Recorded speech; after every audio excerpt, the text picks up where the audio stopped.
Good morning, everybody. Just a few opening remarks. I guess the main reason why we have called for this extraordinary meeting among trade ministers probably comes not as a surprise for anyone. I guess it's right to say that our trade relations with the US is on a critical juncture. It is important that we stand united. What we experienced this weekend with the American president threatening with a new additional tariff is very worrying, and therefore I have decided to call for this meeting so we can have an honest discussion among trade ministers how to respond. We do not want any kind of trade war with the US. It will be devastating not just for the Americans but also for Europe. So we don't want to escalate things. Then on the other hand, we also need to, I would say, flash some muscles. And I think we shouldn't leave out any possibilities. We have to prepare for countermeasures, and we must stay open for using all the tool in the toolbox, so to say. We want to support our negotiating team with our trade commissioner in front. He has done an exceptionally good job under very difficult circumstances.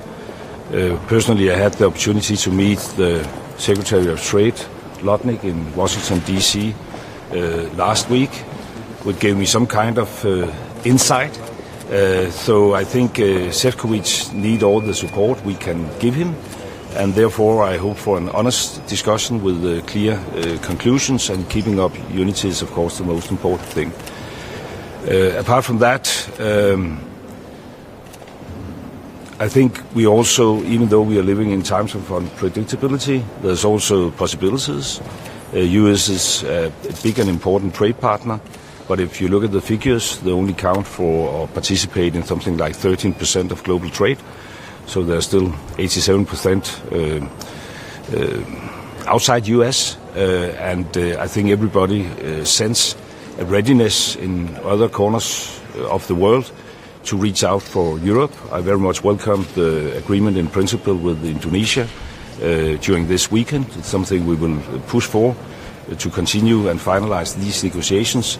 And then, of course, it will also be a top priority to get the Mercosur agreement over the finish line during the Danish presidency. I think I will leave it at that.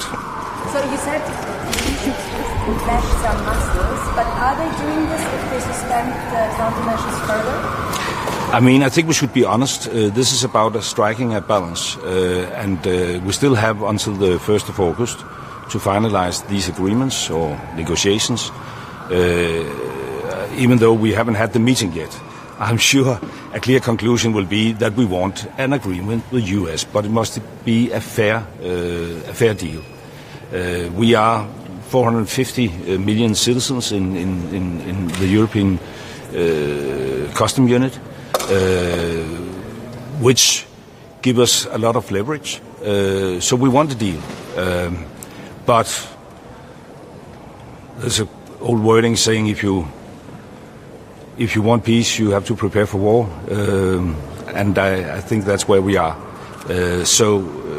Of course, we shouldn't impose countermeasures on this stage, but we should prepare to be ready to use all the tools in the toolbox. Where did the confidence go? Pardon? Where did the confidence go to counter Trump? I think it sounds quite different in the beginning. Well,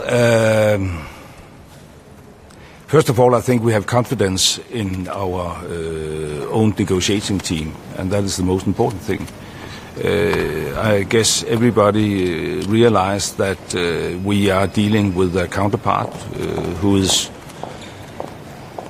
to put it diplomatic, not as predictable as one could wish, but that's the reality of life. It's something we have to deal with, and I guess the best position for us is to stay united, to have the discussion among ourselves in closed settings, and to communicate in the open space with a very, very clear message. And I hope that clear message will be We don't want any kind of trade war. It is in no one's interest. We want a fair deal. But, of course, if we are met with tariffs, which is unfair, we should be ready to countermeasure this.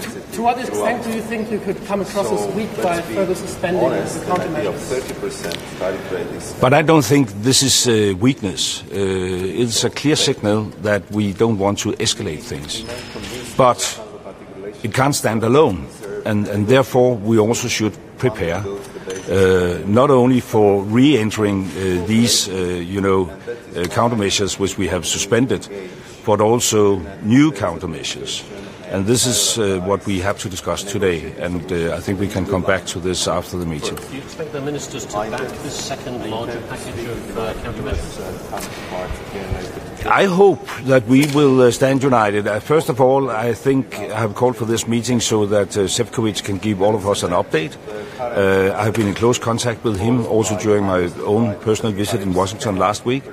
And I'm pretty convinced when he have, given us all the details of what's going on and what is the way forward, I'm pretty convinced that we will have a united and clear stand on all this after the meeting. Thank you.